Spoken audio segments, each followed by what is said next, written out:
안녕하세요. 투박부동산입니다. 요즘 유튜브 등 각종 매체를 보면 서울 부동산의 침몰, 몇 년도에 진짜 무서운 게 온다, 몇십억 하락한 강남 아파트 영끌족 비명 들린다, 이런 자극적이긴 하지만 대체적으로 사실을 바탕으로 한 기사나 영상들이 자주 보입니다. 실제로 맞죠. 18년도, 19년도 코로나 바이러스가 나타나기 전부터 이 감염병으로 인한 세계 경제 마비로 미국뿐만 아니라 우리나라 정부가 유동성 위기로 돈을 마구 찍어냈고 금리도 역대급으로 하락했었죠. 그래서 지난 3, 4년간 대한민국 부동산 가격이 정말 많이 뛰었습니다. 근데 이제 금리는 다시 올라간 상태고 그에 따라 대출 금리도 올라가니 가계 부채로 세워진 아파트 집값이 뚝뚝 떨어졌던 사실은 다들 아실 겁니다. 그러면서 대한민국의 수도 서울, 그 중에서도 중심부인 강남 아파트의 집값도 많이 떨어졌어요. 물론 지금은 지난 영상에서 올렸듯이 반등을 하고 있죠. 이번 영상에선 강남 불패는 지속될까? 라는 주제로 얘기를 한번 해볼까 해요. 유튜브에 강남 불패라는 키워드로 검색만 해도 몇십억 날아간 강남 어디 아파트, 꺾여버린 강남 불패, 모두가 강남을 탈출하고 있습니다. 이런 제목의 영상들만 잔뜩 있습니다. 그리고 강남에 도전하는 어디 지역, 제2의 강남은 이곳입니다. 이렇게 강남에 대체할 만한 지역을 소개하는 영상들도 많이 보입니다. 이런 영상들은 이전부터 꾸준히 올라왔던 건데 조회수도 상당히 많고 댓글에서도 동의나 지지하는 글들이 참 많아요. 참 저 같은 이제 극소규모 유튜버 입장에서는 참 부럽습니다. 조회수가 높고 피드백을 많이 받는다는 건 유튜버 입장에서 굉장히 뿌듯한 일일 거예요. 그런 의미에서 저희 채널도 구독 및 좋아요 본론으로 돌아와서 강남 아파트 가격은 장기적으로 어떻게 될지 제 생각을 얘기해 보겠습니다. 결론부터 말하자면 강남 불패, 저는 지속된다라고 생각합니다. 그 이유를 이제 말해 볼 건데 백화점 등의 상권이나 혹은 일자리 가치 전 세계 어느 곳에서나 집값 상승을 견인하는 요인들 말고 우리나라에서 강남만이 압도적으로 지닌 특징을 한번 설명해 보겠습니다. 투박이 첫 번째, 교육입니다. 우리나라는 특이하게도 애는 안 낳는데 한번 낳았다 하면 양육비 지출에 돈을 또 엄청 쏟아부어요. OECD 국가 중 양육비 지출이 가장 큰 국가입니다. 자녀 한 명을 18세까지 키우는데 드는 이 비용이 1인당 GDP의 7.79배로 1등입니다. 물론 자녀를 양육하는 비용 전부가 교육비는 아니지만 한 언론에 따르면 양육비 중 사교육비가 차지하는 비율은 36%라고 합니다. 이에 걸맞게 사교육비 총액 역시 2018년 19조 5천억 원에 비해 작년 22년 26조 원으로 더 커졌습니다.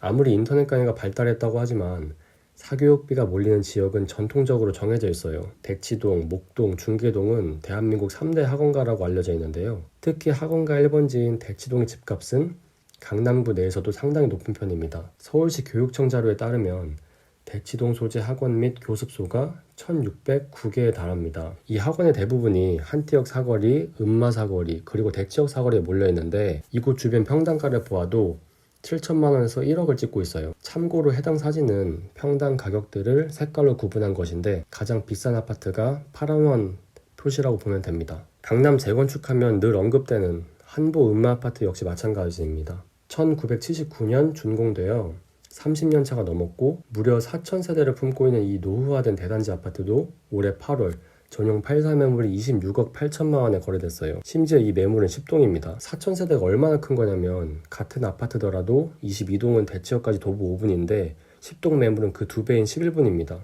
10동이 지하철로부터 거리가 있음에도 이 10동의 매물조차 27억 가까이에 팔린 거예요. 저는 사교육 시장이 학부모에게 막연하게 주입하는 공포감과 불안, 그러니까 자신의 자녀가 남의 자녀보다 교육적으로 뒤떨어지면 안 된다. 주변 애가 학원 다니니까 내 자녀도 다니게 해야겠다. 이런 교육 문화가 계속 유지되거나 혹은 학벌이 여전히 개인을 나타내는 큰 비중이라는 인식이 깨지지 않으면 우리나라 교육열은 강남 집값을 선도하는 데 큰 역할을 하리라 생각합니다. 두 번째, 의료 접근성입니다.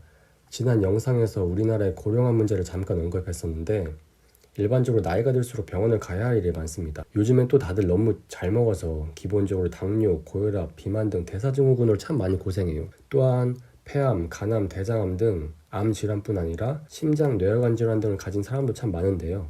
이 병을 치료하기 위해선 일반 병원이 아니라 높은 의료기술을 갖추고 다수의 병상이 구비된 상급 종합병원을 가야 합니다. 걸어서 가거나 혹은 자차나 대중교통 10분에서 20분 내외로 상종이 있는 아파트에 산다?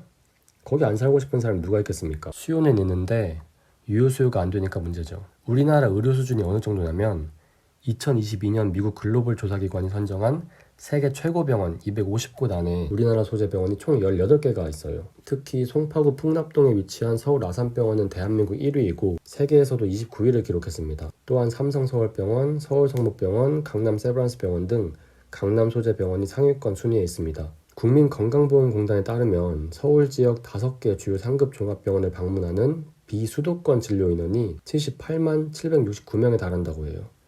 지방 살아도 결국엔 강남 소재 상종으로 검진이나 치료받으러 한 번씩은 방문한다는 거죠. 어떤 영상에서는 강남 아파트의 미래 가치가 타 지역보다 밀릴 수밖에 없는 이유를 녹지 지역을 예로 들면서 설명해요. 그래서 항상 비교를 하는 곳이 성동구의 성수동 그리고 용산구의 과거 미군기지 부지예요. 성수동 얘기를 해보자면 트리마제, 아크로서울 포레스트, 갤러리아 포레 이 3대장 아파트를 중심으로 서울숲이 조성되어 있는데 그 규모가 무려 100만 제곱미터입니다. 심지어 용산구는 국제업무지구 기준 동쪽으로 300만 제곱미터 규모의 용산공원이 있어요. 저도 주거지역과 녹지지역이 어우러져 있어야 미래가치가 커진다는 사실에 충분히 동의합니다. 이 미세먼지로 둘러싸인 서울에서 그래도 어느 정도의 시간은 산책도 하고 나름 맑은 공기도 마실 공간이 현대인들에겐 꼭 필요하잖아요. 근데 이 지역 근처엔 강남보다 높은 의료 수준이나 규모를 가진 병원이 없어요. 서울 숲쪽에서 왕십리 한양대학교 병원까지 자차로 10분 안쪽이긴 한데 상급 종합병원 기준인 500병상보다 조금 많은 800병상 정도이고 병원 순위도 한참 뒤떨어집니다. 제가 서울 숲쪽에 산다면 그냥 10분 정도 차 타고 강변북로로 가서 아산병원 갈 것 같아요. 참고로 삼성서울병원과 아산병원은 2000병상 이상의 5만 제곱미터 이상의 규모입니다. 용산구도 마찬가지입니다. 용산역 주변도 교통 요지로서 한때 대학병원 개발 호재가 있었는데 결국엔 그 자리에 박물관이 들어서더군요. 어쨌든 의료 수준이 높은 상급 종합병원이 주변에 있다는 건 그만큼 큰 가치라고 생각합니다. 세 번째, 해외 자본 유입입니다. 이전 영상에서 우리나라 인구 감소 얘기를 잠깐 했었는데요. 인구가 줄고 경제 활동 가능 인구가 감소하면 강남 아파트 물량을 받아줄 수요층이 없다. 이런 얘기에 대해 의견을 말한 적이 있었는데 저는 강남 부동산 가격을 견인할 한 요인이 해외 수요에 있다고 봅니다. 국토교통부 자료에 따르면 2020년 말 외국인 소유 국내 주택은 8만 3천여 가구에 달합니다. 서울 자치구별로 보면 강남구가 2281가구, 서초구 1565가구, 송파구 1301가구 등 강남 3구가 상위권에 속해 있습니다. 투자를 해도 장기적으로 봤을 때 손해보지 않는다라는 내국인들의 강남 부동산에 대한 인식이 외국인 매수자에게도 있는 듯합니다. 2020년에 미국계 부동산 회사가 국내 자산운용사에 투자하여 강남 아파트 한 동 통째를 매입한 사례가 있었는데요. 결론부터 말하면 해당 자산운용사는 매입가에 다시 되팔고 사업을 철회했어요. 대출 과정에서 LTV 규제를 어겼다는 이유인데요. 어쨌든 사건의 경위를 대체적으로 설명하자면 이 자산운용사가 97년도에 준공된 삼성동의 한 아파트를 리모델링해서 임대 수익을 낼 목적으로 해외 자본을 끌어들였습니다. 한 가구가 아니라 46세대로 이루어진 한 동 자체를 420억 원에 매입을 했고요. 아파트 연식이 오래된 만큼 리모델링을 하고 그 아파트에서 나온 수익을 사모펀드 투자자들에게 배분할 계획이었는데 어쨌든 사업은 실패로 끝났습니다. 저는 이러한 사례가 미래에 더 많이 일어날 수 있다고 생각해요. 영국 런던이나 캐나다 온타리오주 등 각 국가의 중심에 있는 집값은 이런 사례로 지탱되는 경우가 많습니다. 지금까지 크게 3가지 근거를 들면서 강남 불패가 지속될 수밖에 없는 이유를 설명해 보았습니다. 미래는 누구도 어떻게 될지 모르고 저는 단지 모든 인프라를 빨아들이는 서울, 그 중에서도 강남의 현재 가치에 대해 이야기해 보았습니다. 더 궁금한 사항 혹은 반대 의견이나 기타 피드백 언제든 환영하고요. 영상 시청해 주셔서 감사합니다.